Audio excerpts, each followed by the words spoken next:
Hello दोस्तों, नमस्कार दोस्तों आज बात करते हैं कि विश्व के जो सभी मरुस्थल हैं वो क्या करते हैं, उपोष्णकटिबंधीय क्षेत्र में ही क्यों पाए जाते हैं। इसके बारे में जानते हैं कि ऐसा क्यों होता है कि जितने मरुस्थल हैं लगभग मतलब देखा जाए तो सभी मरुस्थल तुमको उपोष्णकटिबंधीय ही क्षेत्र में देखने को मिलते हैं। उसी के बारे में कुछ देखते हैं। तो देखते जैसे कि कुछ मरुस्थलों के बारे में जानकारी ले लें। जैसे उपोष्णकटिबंधीय क्षेत्र दोस्तों मतलब कौन होता है, जो कि क्या होता है, कर्क रेखा और मकर रेखा, यानी कि कर्क रेखा और मकर रेखा लगभग 23.5 डिग्री ऊपर कर्क रेखा, 23.5 डिग्री नीचे मकर रेखा होती है।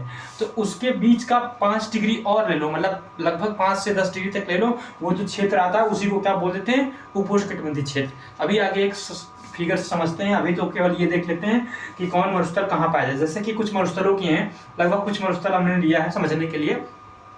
जैसे कि हम बात करें कि सोनेरल मरुस्थल कहाँ पाया जाता है दोस्तों, ये उत्तरी अमेरिका में पाया जाता है, इधर मैक्सिको के पास। ये भी क्या है, उपोष्णकटिबंधीय क्षेत्र में है। यहीं पे मोजाब जो मरुस्थल पाया जाता है वो भी कहाँ है, वो भी कैलिफोर्निया में है। कैलिफोर्निया दोस्तों यहाँ पे है। तो ये सब क्षेत्र दोस्तों कौन है, ये सब उपोष्णकटिबंधीय क्षेत्र में है। वैसे बात करें सहारा मरुस्थल, तो सहारा मरुस्थल भी उपोष्णकटिबंधीय क्षेत्र में पाया जाता है। ये लगभग अफ्रीका के 16 देशों में फैला है, लगभग कितने 16। तो उसी तरह बात करें यहाँ पे जो ईरान है, इराक है, यहाँ पे कौन पाए जाते हैं, जैसे कि दस्त-ए-लुत्फ पाया जाता है मरुस्थल।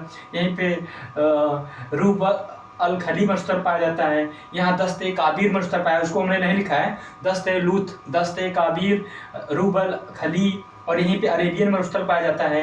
ये अरेबियन मरुस्थल, ये देखो दोस्तों, यहीं सब पाया जाता है। वहीं बात करें कि भारत का, तो भारत का भी क्षेत्र इसी के उपोष्णकटिबंधीय क्षेत्र में आ जाता है। तो वहाँ पे भी कौन मरुस्थल पाए जाते हैं, वहाँ पे भारत में थार मरुस्थल पाया जाता है। आगे यहाँ पे गोबी मरुस्थल पाया जाता है। वहीं नीचे की बात करें, नीचे दोस्तों ये अटकामा मरुस्थल है, जो कि एक ठंडा मरुस्थल है। ये भी उपोष्णकटिबंधीय क्षेत्र में पाया जाता है। बात करें अफ्रीका की दोस्तों, तो अफ्रीका में ही कालाहारी मरुस्थल पाया जाता है। यहीं पे नाबी मरुस्थल पाया जाता है। वहीं अगर बात करें कि ऑस्ट्रेलिया की, क्योंकि ये भी सब कौन सा क्षेत्र है दोस्तों, ये उपोष्णकटिबंधीय क्षेत्र है। अगर बात करें ऑस्ट्रेलिया की, तो ऑस्ट्रेलियन मरुस्थल पाया जाता है। ग्रेट सैंडी मरुस्थल पाया जाता है, ग्रेट सैंडी मरुस्थल पाया जाता है। और ग्रेट विक्टोरिया मरुस्थल यहीं पे पाया जाता है। तो एक मोटा मतलब ले लिया है कि ये मरुस्थल लगभग आप देख रहे होंगे फिगर में कि लगभग देखो ये सब जितने क्षेत्र हैं कौन से, ये सब उपोष्णकटिबंधीय वाले क्षेत्र में। ये कितना क्षेत्र है, ये सब उपोष्णकटिबंधीय क्षेत्र है। ये जितना, ये तो इसी के क्षेत्र में लगभग मतलब मरुस्थल पाए जाते हैं, उपोष्णकटिबंधीय क्षेत्र वाले क्षेत्र में। तो इसको समझते हैं कि ऐसा क्यों होता क्यों है। तो आओ देखते हैं भाई, समझते हैं क्या ऐसा क्यों होता है कि जितने पूरे मरुस्थल वो हैं वो उपोष्णकटिबंधीय क्षेत्र में क्यों पाए जाते हैं। तो उसको समझने के लिए दोस्तों दूसरा चित्र बनाना पड़ेगा।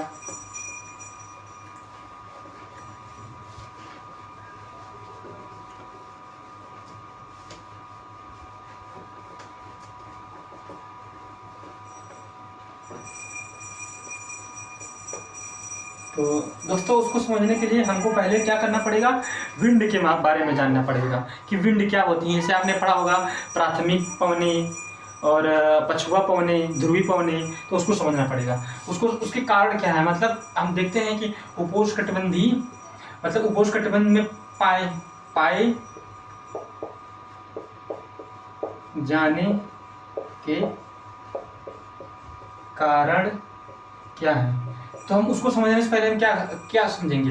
पहले दोस्तों अगर हम समझ तभी पाएंगे जब हम पवनों के बारे में जाएंगे। जैसे कि पवनें जो दोस्तों 3 प्रकार की होती हैं। जैसे कि क्या होती हैं, ये प्राइमरी विंडो में आ जाती हैं। जैसे कि क्या कहते हैं, व्यापारिक पवनें, पारिक पवनें, ठीक। दूसरा कौन सी होती हैं, पछुआ पवनें। और तीसरी कौन सी आ जाती हैं, इनको बोलते हैं ध्रुवी पवनें। तो दोस्तों इनको समझना पड़ेगा, तभी आपको समझ में आएगा कि ये जो मरुस्थल हैं ये उपोष्णकटिबंधीय क्षेत्र में क्यों पाए जाते हैं। तो उसको समझने के लिए हम एक चित्र बनाते हैं। जैसे दोस्तों आप समझ रहे होंगे कि ये क्या है, पृथ्वी है। पृथ्वी के बीचों बीच से कौन सी रेखा गुजरी है, भूमध्य रेखा गुजरी है। इसको बोलते हैं विषुवत लाइन, विषुवत रेखा, इसी को भूमध्य रेखा बोल देते हैं। उसके ऊपर क्या होता है, लगभग मान लेते हैं 23.5 डिग्री पर ये कौन सी रेखा होती है, कर्क रेखा, कर्क रेखा होती है रेखा। इसी तरह नीचे भी क्या होती है 23.5 डिग्री पे, 23.5 डिग्री पे, ये इसको क्या बोलते हैं, मकर रेखा बोलते हैं, मकर रेखा, ठीक, मकर रेखा 23.5 डिग्री पे। और इसी प्रकार ऊपर होती हैं लगभग 66.5 डिग्री पे, और ये आ जाता है 90 डिग्री। तो ऐसे हम लोग समझ लेते हैं जैसा कि इसको बोलते हैं उष्णकटिबंधीय क्षेत्र, इसको उपोष्णकटिबंधीय क्षेत्र, इसको शीतोष्णकटिबंधीय क्षेत्र, और इसको शीतकटिबंधीय क्षेत्र बोलते हैं। लेकिन दोस्तों इसको हम समझने के लिए मतलब एक मोटा मोटा विंड लेते हैं कि मतलब कैसे चलता है। इसी प्रकार नीचे भी होते हैं 66.5 डिग्री पे, 66.5, और यहाँ पे क्या होता है 90 डिग्री पे। ये क्या होता है ये दोस्तों, ये समशीतोष्ण क्षेत्र आ जाता है, इसको समशीतोष्ण डिग्री आज बोल देते हैं, या उपध्रुवी पेटी बोल सकते हैं, पेटी बोल सकते हैं, विंड बोल सकते हैं। तो इसको समझने के लिए हमें बढ़िया सा एक चित्र बनाना पड़ेगा कि क्या है, कि व्यापारी पवनें क्या है। तो व्यापारी पवनें हम समझने के लिए दोस्त एक चित्र लेते हैं, और ये आप लोग समझ ही गए होंगे, विषुवत रेखा है, ठीक। और इसको लगभग हम मान लेते हैं 30 डिग्री, और इसको मान लेते हैं लगभग 60 डिग्री, और ये 90 डिग्री। तो जैसा कि आप लोगों को पता है, इसी तरह इस तरफ भी मान लेते हैं। ये क्या है 30 डिग्री लगभग, ये कितना मान लेते हैं लगभग 60 डिग्री मान लेते हैं। दोस्तों आप लोगों को पता है कि क्या है, ये जितना क्षेत्र है ये वाला, ये से कितना है उपोष्णकटिबंधीय क्षेत्र, मतलब उष्णकटिबंधीय क्षेत्र है दोस्तों ये वाला। तो उष्णकटिबंधीय क्षेत्र हो जाने के कारण क्या होता है, यहाँ पे सूर्य की किरणें क्या होती हैं, बिल्कुल लंबवत पड़ता है। जब सूर्य की किरणें यहाँ पे लंबवत पड़ेंगी तो यहाँ पे क्या होगा, सबसे ज़्यादा गर्मी होगी। अब गर्मी से ज़्यादा होगी तो यहाँ पे क्या होगा, आपको पता था जहाँ पे ज़्यादा टेम्परेचर अधिक होता है वहाँ के क्या होती है, हवा क्या होती है, हल्की होकर ऊपर उठ जाती है। जब वहाँ पे हल्की होकर ऊपर उठ जाएगी तो यहाँ पे क्या कौन सा टेम्परेचर बनेगा, तो लगभग 5 डिग्री से लगा के ये डोलड्रम क्षेत्र बोलता है यहाँ पे, क्योंकि बिल्कुल शांत इलाका होता है। इसके बाद 5 डिग्री से लगाकर 30 डिग्री तक जो क्षेत्र होता है ये भी उष्णकटिबंधीय क्षेत्र, और इधर भी उष्णकटिबंधीय क्षेत्र। तो यहाँ पे क्या होता है दोस्तों, क्योंकि गर्मी होने के कारण क्या होता है, हवा गर्म हो जाती है, और गर्म होके क्या होगी, हल्की होगी, हल्की होगी तो यहाँ पे क्या कौन सा प्रेशर बनेगा, तो यहाँ पे जो क्षेत्र होगा लो प्रेशर बनेगा, लो प्रेशर यहाँ पे बनेगा। और यहाँ पे क्या बनेगा, हाई प्रेशर बनेगा। कि हाई प्रेशर क्यों बनेगा अभी उसको भी बताते हैं। जैसे कि दोस्तों एक बात समझते हैं, जैसे कि ये क्या है, यहाँ पे लो प्रेशर है, ये 0 डिग्री पे है। 0 डिग्री पे क्या होगी, गर्मी सूर्य डायरेक्ट पड़ेगा। जब सूर्य डायरेक्ट पड़ेगा तो यहाँ पे क्या होगा, हवा गर्म होगी तो ऊपर उठेगी। जब ऊपर उठेगी एक निश्चित समय ऊपर तक जाएगी, फिर जैसे से आपको पता है जैसे 165 मीटर पे जाएगी तो 1 डिग्री सेंटीमीटर, जैसे 165 डिग्री ऊपर जाएगी 1 डिग्री टेम्परेचर क्या हो जाएगा, डिग्री जाएगा, टेम्परेचर क्या होगा, कम हो जाएगा। तो जैसे से हवा ऊपर जाएगी, हवा क्या होगी, भारी होना शुरू हो जाएगी, क्योंकि क्या हो जाएगी, ऊपर जाएगी तो क्या होगी, ठंडी होगी। जो चीज़ ठंडी होती है वो भारी होती है। फिर क्या होता है दोस्तों, कोरियोलिस फोर्स के कारण,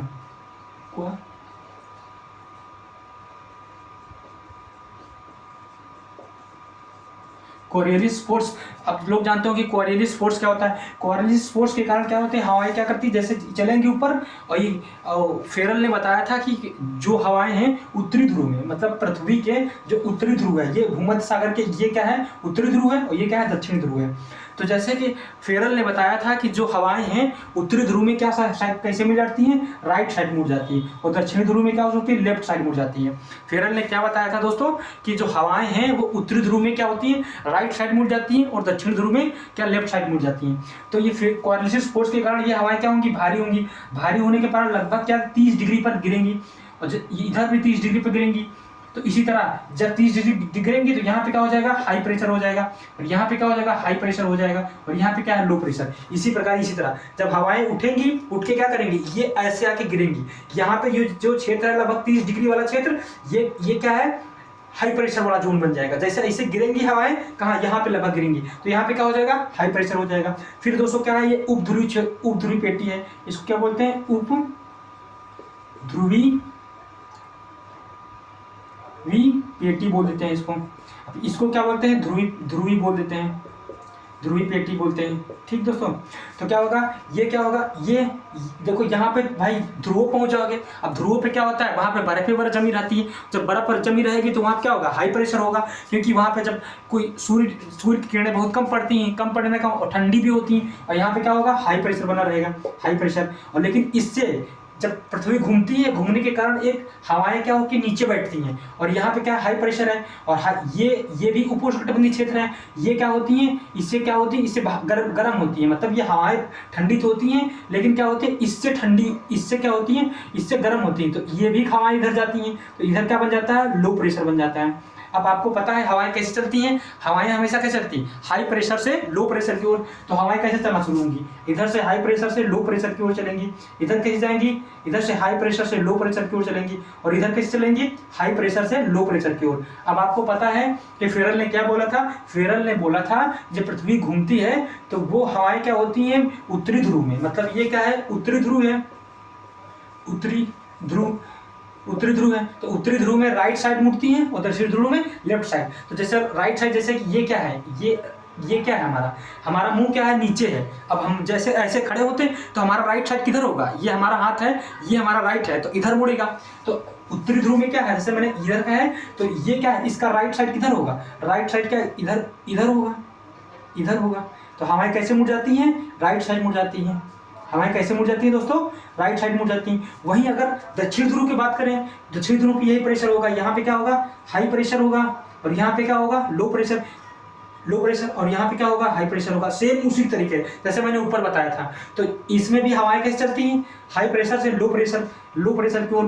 तो हाई प्रेशर से जब लो प्रेशर की ओर चलेंगी हवाएं, और ये दक्षिणी ध्रुव है, तो दक्षिणी ध्रुव में हवाएं कैसी मुड़ेंगी, बाईं की तरफ मुड़ेगी। दक्षिणी ध्रुव में हवाएं कैसे मुड़ेगी, बाईं की तरफ। तो बायां हमारा कैसा हो जाएगा, तो बायां मतलब जब ऐसे खड़े होंगे तो हमारा बायां हाथ कौन है, देखो जब हम ऐसे खड़े हैं तो हमारा बायां हाथ ये वाला है, तो हम इधर मुड़ेंगे, हमारी ये क्या होगी, ये इधर मुड़ जाएंगी हवाएं, ये इधर मुड़ जाएंगी, ये उधर मुड़ जाएंगी, और ये क्या होगी, इधर मुड़ जाएंगी, और ये क्या होगी, इधर मुड़ जाएंगी।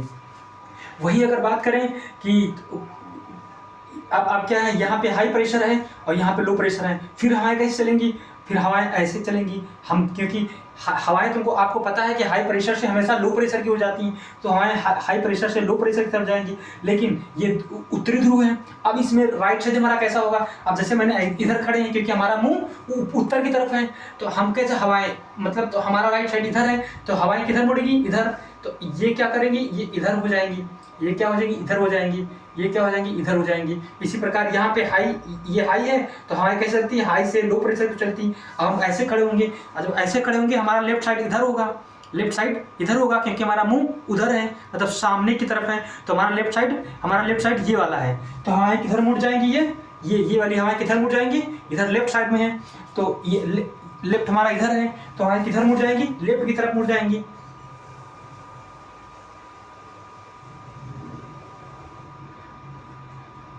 ठीक, तो दोस्तों आप समझ गए होंगे। तो दोस्तों हम कहना चाह रहे हैं कि जो ये वाला क्षेत्र है, जो यहाँ से यहाँ तक, यहाँ पे जो हवाएं बहती हैं, इनको क्या, कौन सी हवाएं बोलते हैं, व्यापारिक पवनें बोल देते हैं। क्या बोलते हैं, व्यापारिक पवनें बोल देते हैं। ये जो हवाएं यहाँ चलती हैं, यहाँ कौन सी पवनें हैं, व्यापारिक पवनें बोल देते हैं इसको। ठीक, यहाँ पे जो हवाएं हैं उसको कौन से पवने बोलते हैं, व्यापारिक पवने बोल देते हैं। और जो ये वाला क्षेत्र है, जो 60 डिग्री तक, इसको क्या बोलते हैं, पछुआ पवने बोल देते हैं, पछुआ पवने। इसको और इंग्लिश में क्या बोलते हैं, इसको ट्रेड विंड बोल देते हैं, और इसको पछुआ पवने बोल देते हैं। तो आई होप आप समझ गए होंगे कि ये हवाएं क्या हैं, कि लगभग 0 से लगा के 30 डिग्री के बीच में, इधर 0 से लगा के 30 डिग्री के बीच में, इधर से 0 से लगा के 30 डिग्री, यानी 5 डिग्री से लगा के 30 डिग्री, इधर 5 डिग्री से 30 डिग्री लगा के। तो यहाँ पे कौन सी हवाएं बहती हैं, व्यापारिक पवनें बहती हैं। कौन सी दोस्तों पवनें बहती हैं, व्यापारिक पवनें। ये वाली पवनें कहाँ बहती हैं, इधर, व्यापारिक पवनें इधर बहती हैं। ठीक, इसी प्रकार इसके ऊपर 30 डिग्री से लगा के 60 डिग्री तक कौन सी पवनें बहती हैं, इनको पछुआ पवनें, ये पछुआ पवनें हैं, पछुआ पवनें बहती हैं। तो आई होप आप समझ गए होंगे कि पवनें क्या है। ठीक, ये प्राइमरी विंड है, क्योंकि इनको प्राइमरी विंड इसलिए कहते हैं क्योंकि ये हमेशा मतलब 12 मास, साल के 12 मास कैसे चलती हैं, जिस जैसी दिशा में चलेंगी वैसे ही चलती रहेंगी। जबकि अन्य जो हवाएं पवनें, सेकेंडरी पवनें होती हैं, टर्सरी पवनें होती हैं, वो मतलब अपने बदलती रहती हैं समय के आधार पर, इसलिए इनको क्या कहते हैं, पछुआ पवनें, व्यापारिक पवनें, पछुआ पवनें, ध्रुवी पवनें। और यहाँ पे जो बहेंगी हवाएं, ये देखो नीचे की हवाएं, तो ये क्या करेंगी, ऊपर से हाई प्रेशर है, नीचे लो प्रेशर है, तो यहाँ पे कैसे आ जाएंगी, ऐसे पवनें बने चलूंगी, ये क्या होंगी, ये ध्रुवी पवनें हैं। इसी प्रकार यहाँ पे हाई प्रेशर है, तो हाई प्रेशर है, तो हाई प्रेशर का कारण हाई प्रेशर से लो प्रेशर की तरफ चलेंगी, तो ये जब चलेंगी तो यहाँ पे भी हवाएं कैसे चलने लगेंगी, इधर से चलने लगेंगी, इधर से, ठीक। तो इन सबको क्या बोलेंगे हम, ध्रुवी पवनें। यहाँ पे जो क्षेत्र में बहेंगी व्यापारिक पवनें, यहाँ पे जो पछुआ पवनें। तो अब हम समझ जाएंगे, अब हम समझते हैं कि ऐसा उपोष्णकटिबंधीय क्षेत्र में क्यों पाए जाते हैं। आप देखते हैं उसको पहले।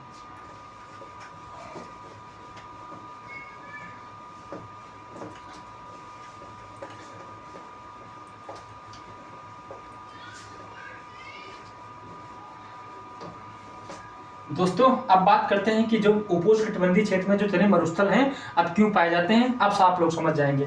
जैसे कि अब ये पृथ्वी है, ठीक, अब ये जान गए हैं विषुवत है, विषुवत है। अब ये कर्क है, और ये कर्क होती है लगभग 23.5 डिग्री तक, और ये जो उपोष्णकटिबंधीय क्षेत्र होता है वो लगभग 35 डिग्री तक होता है। तो ये वाला क्षेत्र जितना है ये कौन सा है, उपोष्णकटिबंधीय क्षेत्र तक। इसी प्रकार इधर मकर है, और लगभग 30 से 35 डिग्री क्षेत्र तक कौन सा होता है, उपोष्ण पाया जाता है। तो ये कौन सा क्षेत्र है, उपोष्ण क्षेत्र है, उपोष्ण कटिबंधीय क्षेत्र। इसी प्रकार ये भी उपोष्ण कटिबंधीय क्षेत्र पाया जाता है।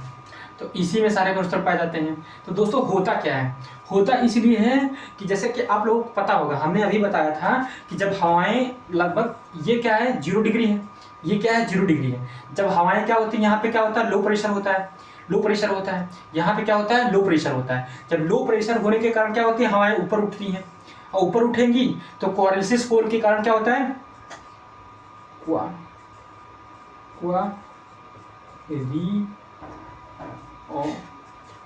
कोरियोलिस फोर्स के कारण क्या होता है, ये हवाएं ऊपर उठेंगी, जैसे जैसे ऊपर जाएंगी तो ये क्या होंगी, भारी होंगी, ठंडी होंगी तो भारी होंगी। और कोरियोलिस फोर्स के कारण क्या होगा, लगभग 30 डिग्री पे घूम जाती हैं, क्योंकि पृथ्वी पश्चिम से पूर्व घूमती है। जैसे घूमेगी तो एक तरफ इधर घूम जाती हैं, लगभग कहाँ गिरती हैं, 30 डिग्री पर।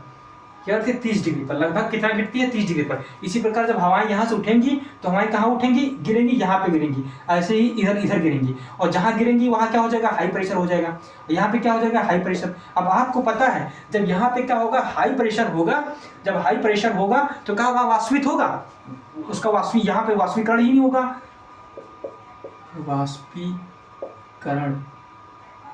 वाष्पीकरण नहीं होगा। जब वाष्पीकरण नहीं होगा तो वेपराइजेशन नहीं होगा, वाष्पीकरण नहीं होगा तो उसका क्या होगा, क्या बादल बनेंगे, क्या कंडेंसेशन होगा, क्या बारिश होगी, कुछ बारिश नहीं होगी। और जब बारिश नहीं होगी तो क्या होगा, मरुस्थल का निर्माण हो जाएगा। तो इसीलिए जितने मरुस्थल पाए जाते हैं इसी क्षेत्र में पाए जाते हैं। इसी प्रकार देखो, इसी प्रकार इधर पाए जाते हैं, क्योंकि यहाँ पे जब वाष्पीकरण नहीं होगा, क्योंकि बारिश के लिए क्या चाहिए, वाष्पीकरण चाहिए, और बारिश जब होगी तो यहाँ पे पेड़ पौधे जगेंगे। और जब यहाँ इस क्षेत्र में बारिश होगी ही नहीं तो क्या होगा, क्योंकि हाई प्रेशर है, अब तुमको पता है, अब हमेशा बारिश के लिए क्या, वाष्पीकरण चाहिए, वाष्पीकरण होने के लिए क्या चाहिए, टेम्परेचर चाहिए। अब यहाँ पे टेम्परेचर क्या होता है, कम होता है, टेम्परेचर क्या होता है, कम होता है। और टेम्परेचर कम नहीं होता है, लेकिन क्या होता है, यहाँ पे हवाएं क्या होती हैं, यहीं पे गिरती हैं, और वो हवाएं क्या होती हैं, तो यहाँ का क्षेत्र क्या बन जाता है, हाई प्रेशर बन जाता है। हाई प्रेशर बन जाने के कारण यहाँ पे वाष्पीकरण नहीं होता है, और वाष्पीकरण जब नहीं होगा तो बारिश नहीं होगी, और बारिश नहीं होगी तो क्षेत्र मरुस्थल बन जाएगा। तो एक कारण ये है, एक कारण क्या है, इस प्रकार से मरुस्थल बनता है। दूसरा कारण ये है, दूसरा कारण बताते हैं दोस्तों क्या है।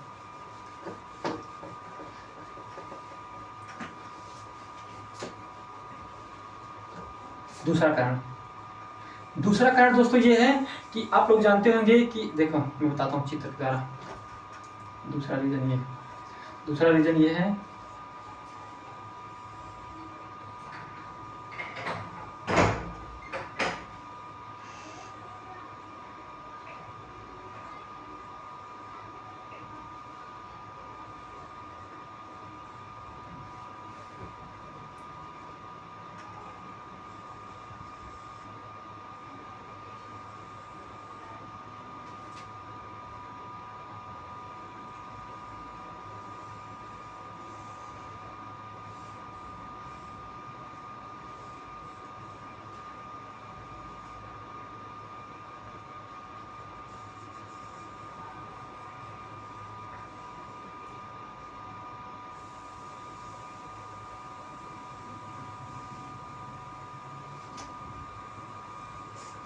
ये ऑस्ट्रेलिया, थोड़ा सा बना लेते हैं, जगह दोस्तों कम है तो समझ जाना। तो यहाँ से आप लोगों को पता होगा, तो यहाँ से कौन सी जगह देखा जाती है, यहाँ से विषुवत रेखा गुजरती है, ये भारत से भी होके ठीक थोड़ा ऊपर नीचे बढ़ गया है। और ये क्षेत्र क्या है, ये इधर से यहाँ से हो जाती है, क्या बोलते हैं, मकर रेखा जाती है। और लगभग यहाँ से कौन सी जाती है, ये यहाँ से जाती है, ये मकर रेखा है, ये कर्क रेखा है, कर्क रेखा, ये विषुवत रेखा, विषुवत रेखा, ये विषुवत रेखा, ये कर्क रेखा, ठीक। और ये कौन सी है, मकर रेखा। तो हमने बताया था। और इस कौन सी, यहाँ पे कौन से क्षेत्र में चलती हैं, ये कौन सा क्षेत्र है, यहाँ पे कौन सी विंड चलती है दोस्तों, यहाँ कौन सी विंड चलती है, क्योंकि यहाँ पे क्या लो प्रेशर होता है। अब जब लो प्रेशर है तो विंड कौन सी चलती है, इधर से हाई प्रेशर से लो प्रेशर चलती है। और ये उत्तरी ध्रुव में किस तरफ मुड़ जाती हैं, राइट साइड। अब इसका राइट साइड इधर है, ये हवाएं इधर चलती हैं, ऐसे ऐसे, ठीक, हाई प्रेशर से लो। इसी प्रकार ऐसे ऐसे ऐसे ये हवाएं, और ये हवाएं इधर से ऐसे ऐसे ऐसे ऐसे चलती हैं, ठीक, ये ऐसे ऐसे चलती हैं। तो दोस्तों जैसे ये हवाएं इधर चली, अब हवाएं इधर से चली, यहाँ पे वाष्पीकरण हुआ, बारिश आई, वाष्पीकरण ऊपर गई, कंडेंसेशन हुआ, उसमें बारिश आई। जैसे बारिश आई तो ये क्या चलती हैं, जो मतलब महाद्वीप है, महाद्वीप के जो पूर्वी इलाके हैं वहाँ पे तो खूब बारिश कराती हैं। यहाँ बारिश कराई, यहाँ बारिश कराई, यहाँ बारिश करवाई, यहाँ बारिश करवाई, फिर यहाँ बारिश करवाई, यहाँ बारिश कराई। लेकिन जब तक ये हवाएं इधर पहुँचती हैं, इधर, तो वो क्या हो जाती हैं, उनमें उनकी अंदर की नमी, मतलब जो आर्द्रता होती है वो खत्म हो चुकी होती है। जैसे जब आर्द्रता खत्म हो जाएगी तो इस क्षेत्र में क्या बारिश कराएगी, तो बारिश क्या होगी, बिल्कुल बारिश नहीं होगी, क्योंकि बारिश के लिए आर्द्रता चाहिए, ह्यूमिडिटी चाहिए। जब यहाँ पे ह्यूमिडिटी होगी नहीं तो बारिश नहीं होगी। तो दूसरा रीजन ये है। इसी प्रकार ये क्या है, व्यापारिक क्षेत्रों में आता है। और व्यापारिक पवनें आपको पता है किधर चलती हैं, इधर से, मतलब इधर से चलती हैं, पूरब से पश्चिम की तरफ चलती हैं, पूरब से पश्चिम की तरफ चलती हैं। अब जब पूरब से आर्द्रता लेंगी, बहेंगी, तो यहाँ पे बरसेंगी, यहाँ पे बरसेंगी, लेकिन इतना लंबा सफर करके उसमें क्या होती, आर्द्रता खत्म हो चुकी होती। इसलिए यहाँ पे कौन सा क्षेत्र हो जाए, यहाँ पे इसी एक कारण ये है कि यहाँ पे भी इतने मरुस्थल पाए जाते हैं। इसी प्रकार अब आगे ये देखते हैं, जब आगे ऊपर जो बहती हैं वो लगभग 30 डिग्री से 60 डिग्री के ऊपर का पछुआ बहती हैं। तो पछुआ पवनें कहते हैं, पछुआ चलती हैं पश्चिम से पूरब की ओर। तो जो पछुआ पवनें जैसे यहाँ से लेंगी बारिश, तो इधर कराएंगी, क्या बोलते हैं, इधर क्या बोलते हैं, यूरोप में, ब्रिटेन वगैरह में। तो ये बात होता है। दूसरा रीजन ये है कि जो पछुआ पवनें चलती हैं वो पूरब से पश्चिम की तरफ चलती हैं। तो जितने महाद्वीप हैं, महाद्वीप के क्या किनारे बारिश कराती हैं, पूर्वी किनारे बारिश कराती हैं, लेकिन पश्चिमी किनारे पर नहीं करा पाती, क्योंकि यहाँ पे कौन से पवनें जो चलती हैं, अनुतटीय, मतलब जो पवनें जब इधर जाती हैं तो अनुतटीय उनको बोलते हैं, अनुतटीय पवनें बोलते हैं, अनुतटीय पवनें बोल देते हैं, ठीक। लेकिन जब इधर से निकलती हैं ये अपतटीय बोल देते हैं। क्या बोलते हैं, अपतटीय, अपतटीय पवनें बोल देते हैं। ये अपतटीय पवनें होने के कारण क्या होता है, यहाँ पे बारिश बिल्कुल कराती ही नहीं, क्योंकि जब इधर आती है ह्यूमिडिटी रह जाएगी तो बारिश कैसे कराएगी, और जब बारिश नहीं कराएगी तो यहाँ मरुस्थल का निर्माण हो जाता है। आई होप आप लोग समझ गए होंगे कि जितने भी मरुस्थल पाए जाते हैं पूरी दुनिया में, विश्व में, वो उपोष्णकटिबंधीय क्षेत्र में क्यों पाए जाते हैं। तो थैंक यू दोस्तों, लाइक एंड सब्सक्राइब कर देना।